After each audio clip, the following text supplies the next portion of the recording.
Welcome back. One of the memories stirred on Sunday when Marco Andretti won the pole for Sunday's race was that of his cousin, John Andretti. He started in 12 Indy 500s, but he had colon cancer and died in January. WRTV Sports Director Dave First talked to his son Jarrett about family, friends, and giving back. It's not hard to find a memory or two of John Andretti from his Stinger project on display at the airport with a Check It for Andretti colonoscopy stickers on Michael Andretti's cars, whether it's Alexander Rossi's or Reinhard Ray's, to Marco Andretti's helmet displaying Cousin John's old font logo. John's son Jarrett sees it all as well. I would assume over the last couple of years, you and your dad would talk a lot about the 500 as it was approaching. Yeah, we watched. I was there last year, and obviously we were a little bit disappointed when Alexander wasn't able to win. Obviously, he drove as hard as he could. Yeah, they're due, obviously, too, this year. So, you know. I think Dad's going to be helping him as much as he can. Jarrett's career is just as fast-paced. You might see him on a dirt track one week or in a sports car the next. What do you miss about your dad? I mean, I honestly just miss talking to him. John and Jarrett had big dreams, wanting to be teammates again in sports car racing, the way they did at the Rolex 24 in 2012. But time was becoming an issue. There was times I was testing a sports car once in the winter of 2018 for a good buddy of ours named David Tilton. And he was trying to move his port while we were at the racetrack. And he was like, I think I can move it, and then I can get the belt on right here. And he goes, I don't think your mom would like that. I said, look, I'm not going to tell my mom. I'm not going to tell anybody if you get in that race car and drive it.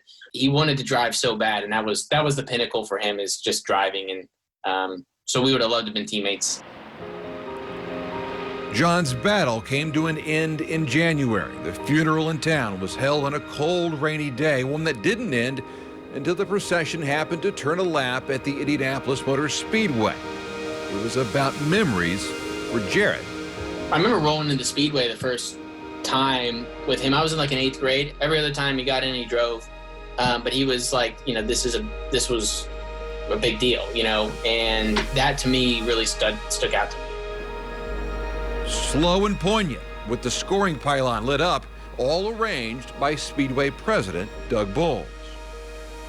It was funny because Doug asked me, I said, you know, would you like to get out and kiss the bricks? And this was probably 3 or 4 hours after Dad had actually passed, and I was on the phone, and I could hear Dad goes, no, only winners get to kiss the bricks. You know, I could hear him, and I said, nope. I said, nope, Doug. Dad would have not won. You know, he wouldn't want anybody to get out.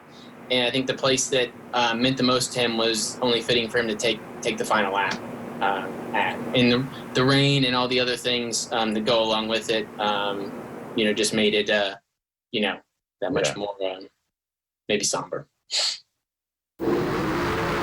It's a career that took him from sprint cars to kart. And the Gold Coast IndyCar Grand Prix goes to John Andretti. From cup to a cause. Here's the thing, you haven't heard the last of John Andretti. Race for Riley rolls on, and your dad would have it no other way, right? No. Jarrett is carrying on John's work at Riley, his hospital visits, his karting event now approaching year 24, and of everything he's done, perhaps this is what means the most. Just the amount of people that after Dad passed, the amount of Riley kids that reach out sometimes weekly to me. And, hey, how are you doing?